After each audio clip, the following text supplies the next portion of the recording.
Break के बाद बिहार से खबर है। अजीम इत्तेहाद के मुश्तरका मंशूर के बाद आज आरजेडी ने भी अपना इंतखाबी मंशूर जारी किया। हमारा प्रण नाम से जारी 16 सफ़ात के मैनिफेस्टो में 10 लाख लोगों को रोजगार दिए जाने का वादा किया गया है। तेजस्वी यादव ने इंतखाबी मंशूर आरजेडी लीडरान की मौजूदगी में जारी किया और इस मौके पर उन्होंने कहा कि आरजेडी के इस मंशूर में लालू प्रसाद यादव और राबड़ी देवी के अफकार भी पिन्हा हैं।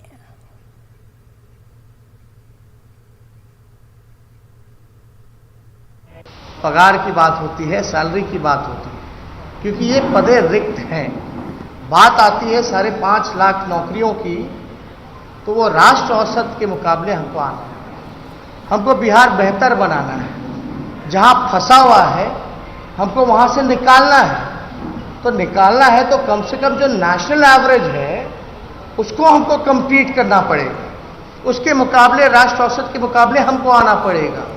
तो 4.5 और 5.5 लाख नौकरियां मिला के टोटल 10 लाख हो जाती है। झूठा वादा करना हो भाजपा और डबल इंजन सरकार का जैसे करते रहे, तो हम लोग भी बोलते भाई 50 लाख नौकरियां देंगे। हम लोग भी शुरू से बोलते कि 1 करोड़ नौकरियां देंगे, लेकिन 10 लाख ही क्यों?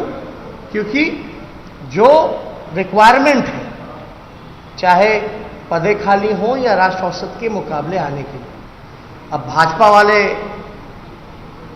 बताएं कि भाई उनका मुख्यमंत्री का चेहरा कौन है? नीतीश कुमार है। नीतीश कुमार ने तो 10 लाख में ही हाथ खड़े कर दिए थे कि कहां से देगा, पैसे कहां है, तो बीजेपी कहां से देगी?